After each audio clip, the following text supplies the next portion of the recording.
is a battlefront.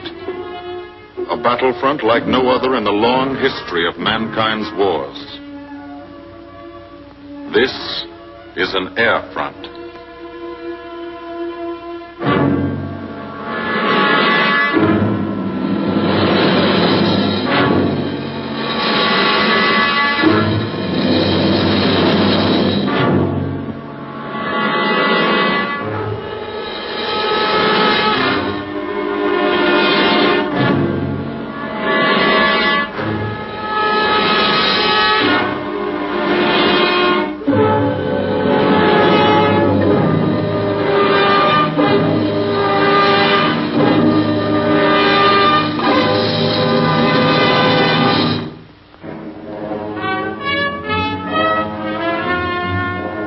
The working day begins, as it will end, with the ground crews, as much a part of the fortress as her wings. If you're a mechanic, you've got your own bomber. You get attached to it. But you know when your ship goes out on a mission, you may never see it again. So you do your work as well as it can be done, perfectly. Because you wouldn't want anything to go wrong that would be your fault.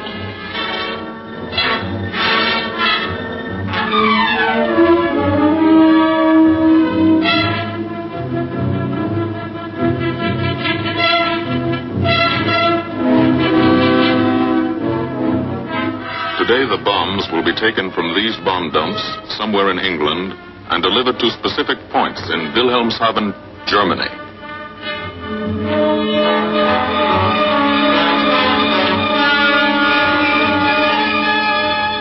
To deliver them is the job of the 8th Bomber Command, just a hauling job, yet one of the most difficult and complicated of military operations.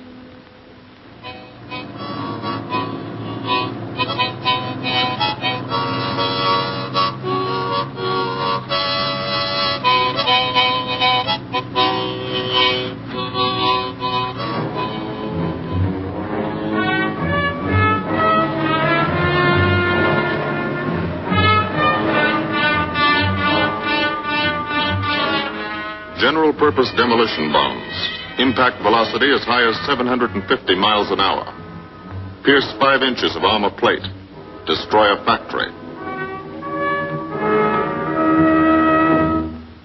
Briefing at 0800. Pilots, bombardiers, and navigators take their places. The group commander, Colonel Stanley Ray, steps up to the target map, and for the first time you learn where you're going. Sometimes your face turns white when you find out. Sometimes the feeling you won't come back tightens your insides. Not so long ago, you were sitting like this in a college or high school classroom, not listening too hard, perhaps even a little sleepy. But you listen here. And as you listen, you don't have time to think of yourself. Fear fades. You concentrate on the mission. Type of formation, assembly point, 0 hour. Route to target, weather, enemy fighters, enemy flak, route back home. If forced down in enemy territory, destroy equipment. If taken prisoner, give no information, name, rank, and serial number. That's all.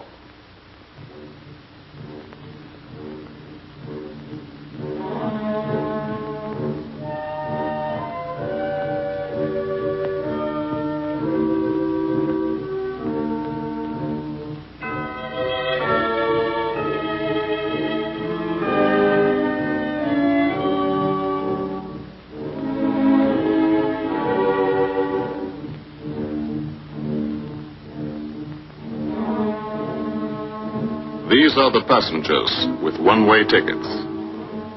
And this is the crew of the Memphis Belle, 324th Squadron, 91st Heavy Bombardment Group. Just one plane and one crew in one squadron, in one group, of one wing, of one Air Force, out of 15 United States Army Air Forces. Well, fellas, we've never had an easy ride over there yet. And today won't be any different. No escort except unfriendly. So keep your eyes peeled. Don't get excited and yell when you're talking on the intercom. Save your ammunition and make your shots count. And let me know what goes on back there, Quinlan. Yes, sir. Stay on the ball, gang, and she'll bring us back like she's always done. Okay? Let's go.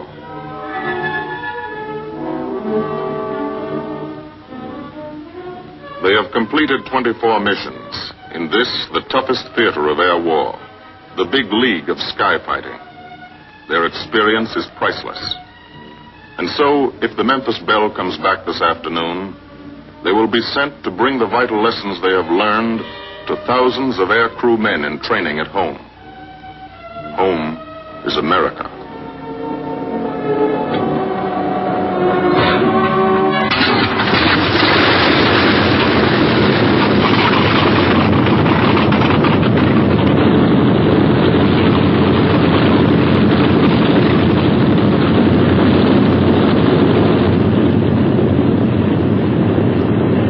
This is a battlefront, like no other in this or any war. No monster armies, no booming cannon. Only the roaring engine sound of the bombers pounding through the quiet English countryside. This is an air front.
Of the Memphis Belle leave the soil of England for the 25th time. The friendly soil of England, with its ordered farms and rural hamlets, its country estates surrounded by formal gardens and well-kept parks. The England these Americans knew only from the classics they had to read in school. The England of the towns and cities, whose people have defended their island's freedom for over 1,000 years. But today, their countryside has changed. Today, their island has been converted into a gigantic bomber field, a super aircraft carrier anchored off the shores of fortress Europe, with hangars and machine shops, with hundreds of dispersal points, perimeter tracks, and concrete runways. This is England in its 5th year of war. And this is the new battlefront. The air front, from which we seek out the enemy. Not his infantry or his artillery, not his panzer divisions, but the greater menace, the industrial heart of his nation, the foundation on which the Nazi Empire and its armies stand, the power behind the German lust for conquest. The steel mills and refineries, shipyards and submarine pens, factories and munitions plants, pinpoints on the map of Europe which mean rubber, guns, ball bearings, shells, engines, planes, tanks, Targets. Targets to be destroyed. And these are the destroyers, each with a belly full of bombs, and 10 men like the crew of the Memphis Belle. Pilot Captain Robert Morgan, industrial engineer from Asheville, North Carolina. He's flown this ship across the Atlantic. The other pilot, Captain Jim Verinis, business administration student at the University of Connecticut. Radio operator and gunner, Sergeant Bob Hansen, construction worker from Spokane, Washington. Navigator, Captain Chuck Layton, chemistry student at Ohio Wesleyan. Engineer and top turret gunner, Sergeant Harold Locke, from Green Bay, Wisconsin. Used to be a stevedore. Besides keeping the Belle in order, he covers the sky above. Tail gunner, Sergeant John Quinlan of Yonkers, New York. Clerked for a carpet company, but he quit December 8th, 1941. Ball turret gunner, Sergeant Cecil Scott. Firstman for a rubber company in Rahway, New Jersey. Pilot to crew, 10,000, put on oxygen.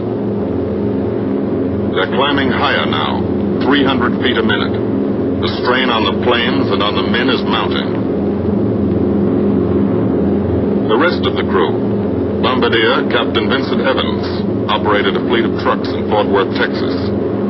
Waist gunners, on the right, Sergeant Bill Winchell, chemist for a paint company in Chicago. And on the left, Sergeant Tony Nastal, used to repair washing machines in Detroit when he was a kid. Now he's 19 and has 2 Nazi fighters, confirmed.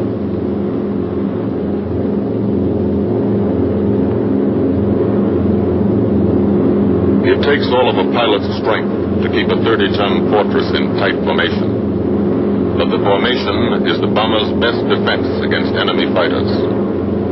The planes are deployed to uncover every gun, stepped up and down, echelon to the right and left, arranged to overcome the danger of gunners firing into friendly ships, arranged so concentrated cones of fire from the caliber 50 machine guns cover the sky for 1,000 yards in every direction.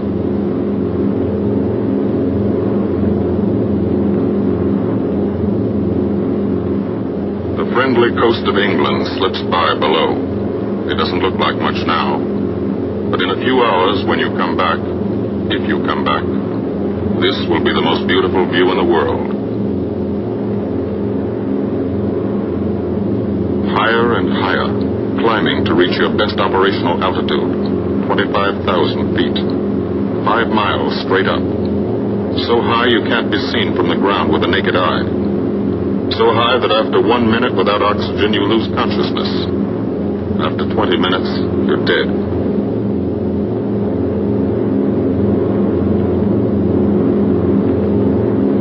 From now to the target, you go about your routine duties, plot your course, check your equipment, and wait, and think.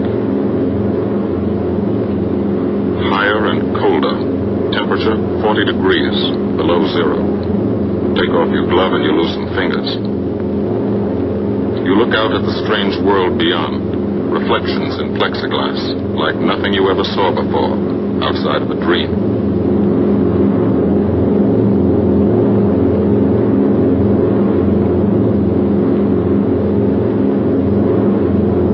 Higher and higher into the lifeless stratosphere, until the exhaust of the engines mixing with the cold, thin air condenses and streams the heavens with vapor trails.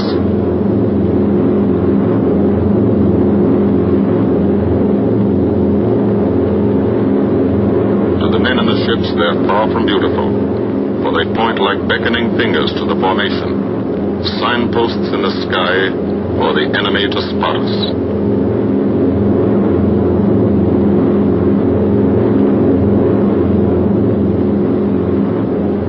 For these bombers to accomplish their mission, a plan is needed. Carefully worked out, timed to the minute. The job is to bomb Wilhelmshaven effectively and economically. The enemy is strong, skillful, determined to stop us. Here are his defenses. Airdromes, well dispersed. Each plane indicates a stopo or squadron of fighters. Heavy anti-aircraft, highly trained and accurate, all along the coast and defending his vital installations. Radar to warn him of our coming.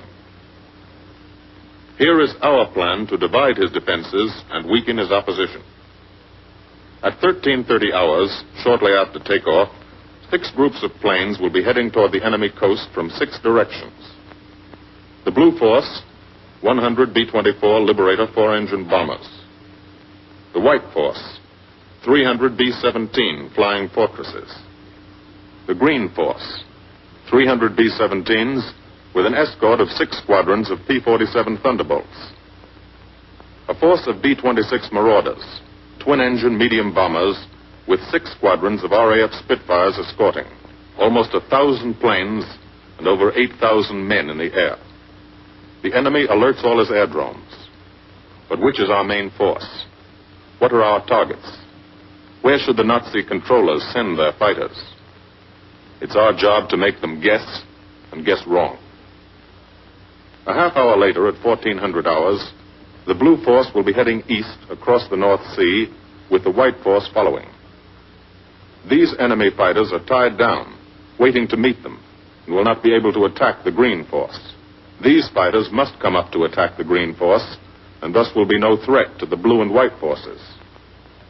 The B-26s and Spitfires will bomb and strafe a key rail junction, diverting these 6 Stockholm and preventing the enemy from concentrating too many fighters on the Green Force, which is scheduled to bomb an aircraft factory at Hanover. At 14:30 hours, the Blue Force will threaten this entire coastal area of northwestern Germany. Which target will it be? Flensburg? The Kiel Canal? Or will it turn suddenly and bomb Hamburg, Vegesack, or Emden? Actually, it carries no bombs at all. It's a decoy and keeps the fighters from the northern area busy while the White Force, the main effort, heads for the submarine pens of Wilhelmshaven.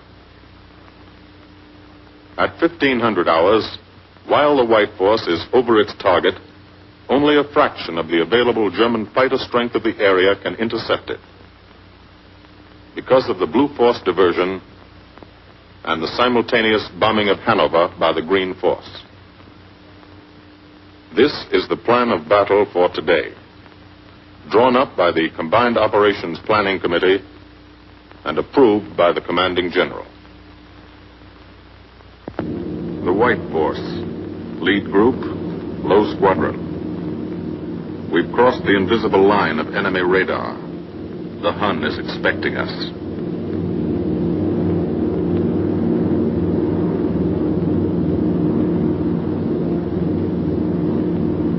Steel helmets go on. Watchful eyes strain. Tight formations are held tighter still. Tense gunners more alert because here it comes. The enemy coast. From up here, it looks the same as any other. Houses, roads, green fields, factories, waterways. But they are the houses and fields of those who invade and oppress. They are the factories and roads of the people who twice in one generation have flooded the world with suffering. Suffering in such quantity as the history of the human race has never known. Brought torment and anguish into countless American homes. Gold stars and telegrams from the War Department.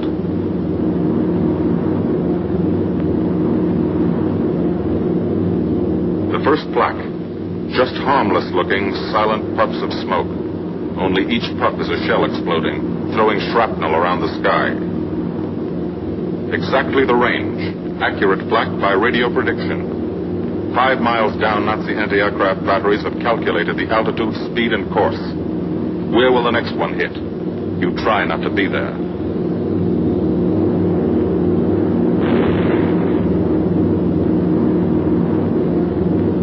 The docks and submarine pens of Wilhelmshaven. Approach to the target starts. No smoke screen can protect it.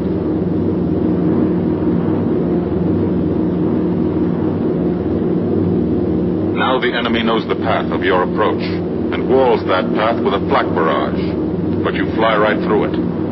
Flak so thick you can get out and walk on it.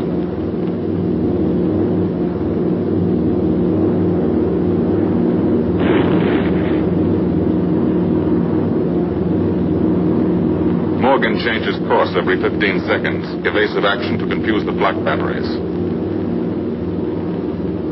Bomb sights set for correct altitude and speed. Bomb bay doors open. The bombing run begins. Pilot to Bombardier. Okay, Vin, you've got it. Now Evans flies the Memphis Belle, controlling it through the bomb sight. And now we are most vulnerable. Committed to our bombing run, we can't dodge flak or fighters. Here's the first.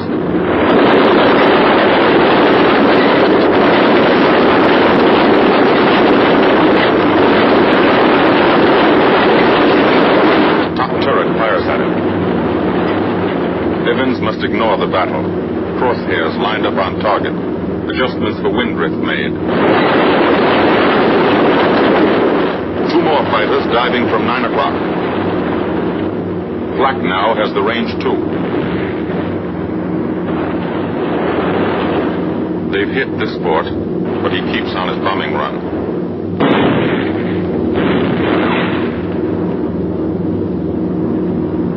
As lead bombardier, Evans' aim must be good.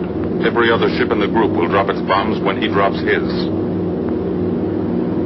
Now one pointer on the bomb site moves toward another stationary pointer. The instant they touch, bombs will release.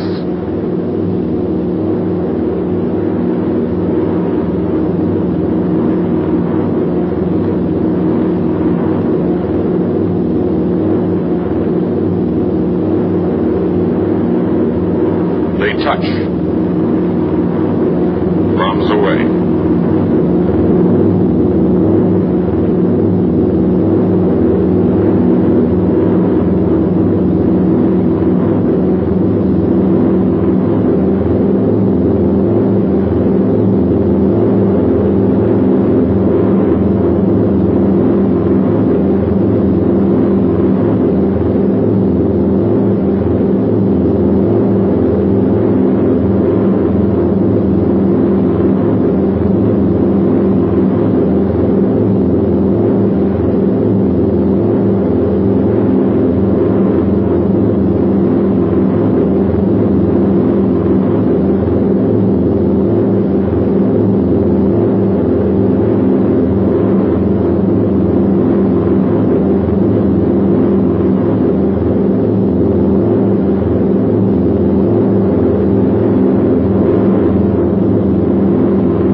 Half of the mission is over.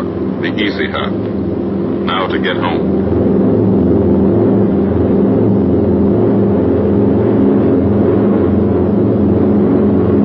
The flak stops. That means fighters out there somewhere. A staffel lurking behind that cloud, or hiding up in the sun where the glare blinds you and you can't see them, waiting to dive down on you. Fighters at 6 o'clock. This is what a gunner sees. A speck in the sky. That's a fighter. And then a blink. That means he's firing at you. 2,300 rounds a minute.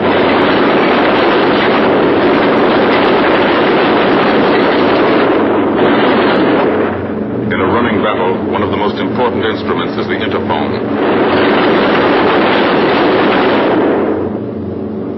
There's 4 of them. 1 o'clock high. They're coming around. Watch.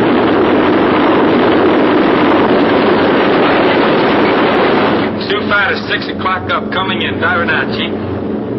B-17 in trouble out at 2 o'clock, watching. Got an engine on fire.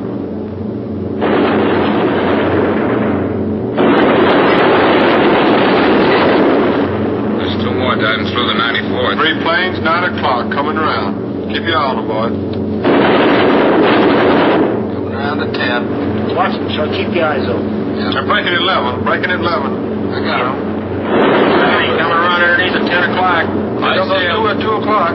Watch them, Scotty. I got my sights on them. Check that B-17, Chuck. 3 o'clock. Motor smoking. Fire at 10:30, coming around. Those 10:30 upper or lower?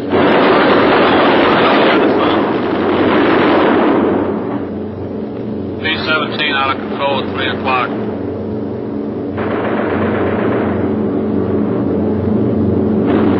Come on, you guys, get out of that plane. Bail out.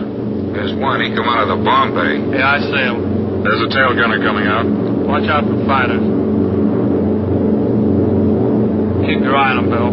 See any parachutes, Quinlan? 2 parachutes. So black at 9 o'clock. 8 men still in that B-17. Come on, the rest of you guys. Get out of there. Come on, Bill. So far, there's 3 more shoots. Flak, 11 o'clock. Fighters, 6 o'clock. ME-109 at 3 o'clock. Keep after him, Mitchell. I see him. I'm on him. Come on, you son of a bitch.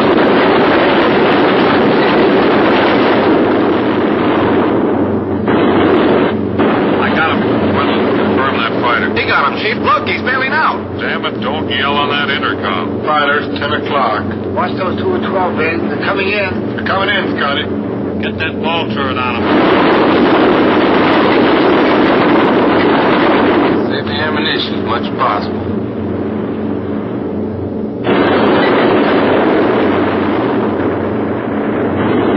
Watch that fighter coming in at 3 o'clock.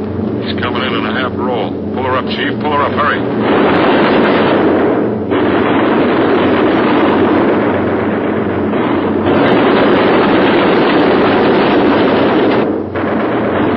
This fortress is hurt. Engine on fire. Losing airspeed and altitude. Drifting into the flak. Alone and helpless. A straggler. In a minute, Nazi fighters will swarm in like buzzards for the kill. You can watch, but you can't go down to help. You keep your formation.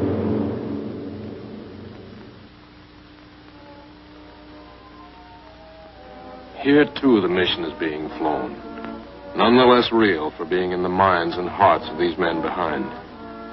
Ask anybody who's been to a field in England, or anywhere else our bombers are based, and he'll tell you that there's drama here, too. Waiting to see who's coming back. To watch them, you might not realize how tense these ground crews are.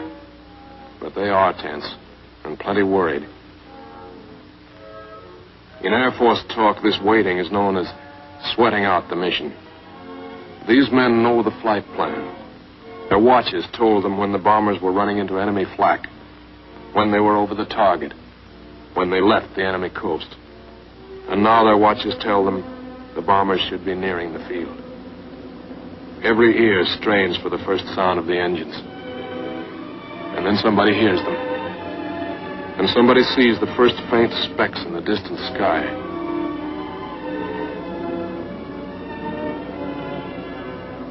Every face turns to see and count. The watchers try to read the numbers on the ships. These planes have priority to land first. The colored flares mean wounded aboard. In the hospital window, these watching men know what that means. They know what it feels like to lie on a bouncing fortress floor for hundreds of miles through the frozen stratosphere in great pain, with the other men in your crew fighting to keep you alive until they hit the field. The field. Home. It'll be okay then, because there'll be medical care, the best, as soon as the wheels of your plane stop rolling.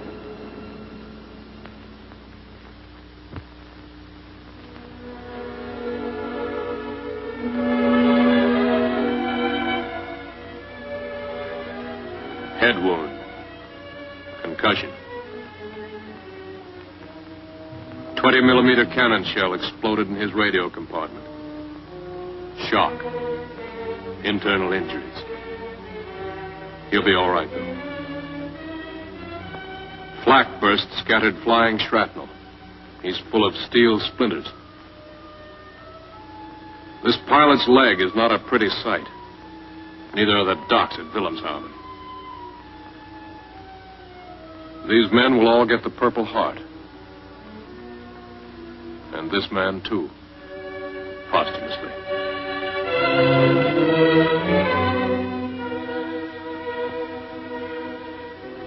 A transfusion right in the plane. This gunner's too weak to be moved. The new life-giving blood flowing into his veins might be the blood of a high school girl in Des Moines, a miner in Alabama, a movie star in Hollywood, or it might be your blood. Whosever it is, thanks. 36 planes left this field this morning. Now 6 more arrived. That makes 20 home. And this one's 21. More wounded aboard.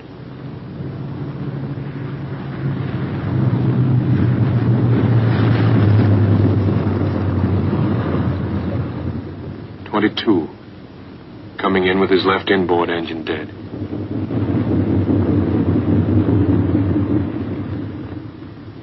.23, with a feathered prop on his left outboard engine. .24, Southern Comfort, with a chunk of tail gone. .25, they flew home on their luck. .26, not a scratch. The control tower learns that 2 more landed at a British field to the south.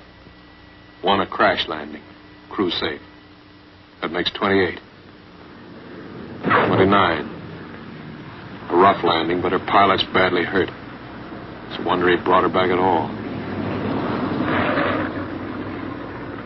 29 planes back, so far. 29 out of 36. Our losses were heavy, but the enemy's were far heavier. We destroyed a German aircraft factory, a rail junction, submarine pens, docks, and harbor installations. That's specific, known damage. But who can tell the number of German torpedoes that will not be fired? The number of our convoys that will get through now? The soldiers' and seamen's lives that will be saved? Or the battles that will be won instead of lost because of what these bombers and airmen did today?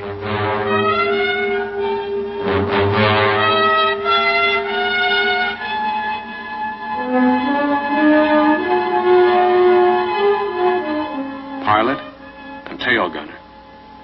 They can laugh now. Fire on the inboard engine did this. Flames streaked back and burned the stabilizer, too. Another crew luck brought back.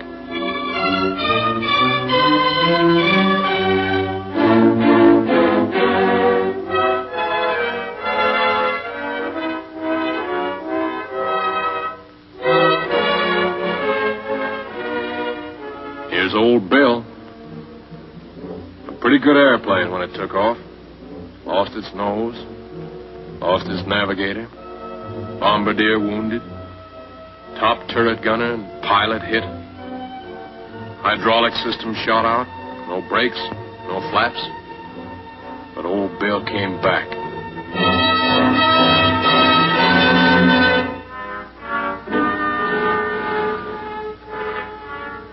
Now, among the returned crew members, talk flows like a river, talking out every detail of the mission.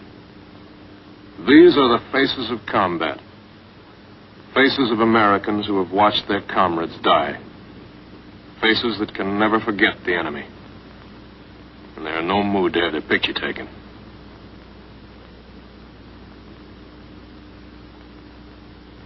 In the control tower, Colonel Ray, the group CO, is still watching and waiting. And then he spots the last flight. 3 more planes. And one of them is the ship everyone has been pulling for. The Memphis Belle. The last few miles of this trip have been a joyride. The strain is over. They can leave their guns now. Now they know they're going to go home.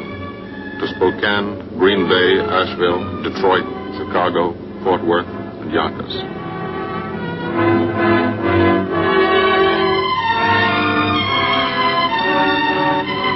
The Belle comes in for her landing.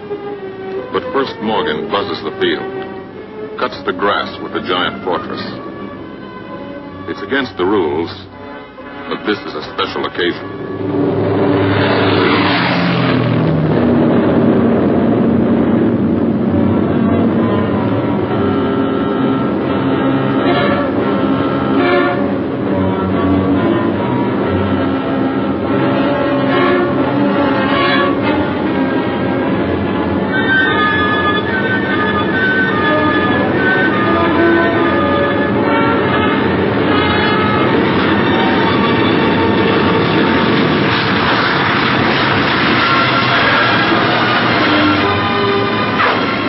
sails of the Memphis Belle come back to the soil of England for the 25th time.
This is a day they will never forget.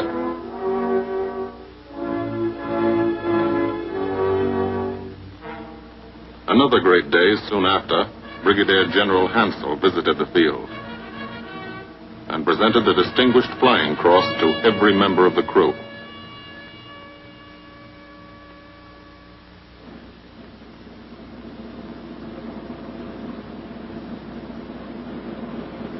And then there was another day.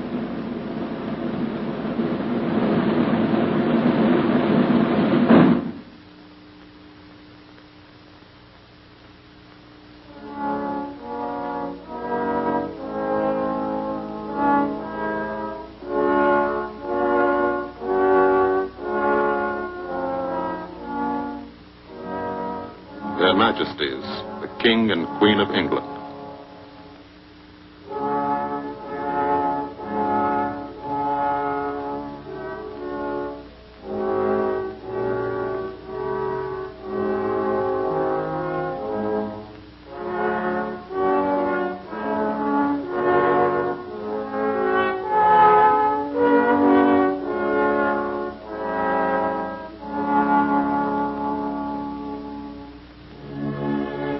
Johnny Quinlan never thought anything like this would happen to him when he left Yonkers.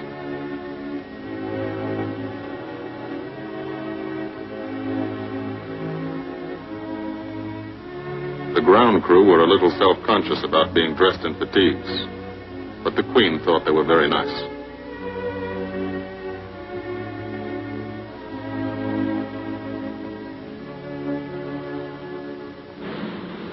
Finally, two more visitors came. General Acre, commanding the 8th Air Force, and General Devers, U.S. commander of the European Theater. The Belle crew received them in flying clothes, as General Acre read the order for what he called their 26th and most important mission. Return to America to train new crews and to tell the people what we're doing here. To thank them for their help and support and tell them to keep it up so we can keep it up. So we can bomb the enemy again and again and again until he has had enough. And then we can all come home.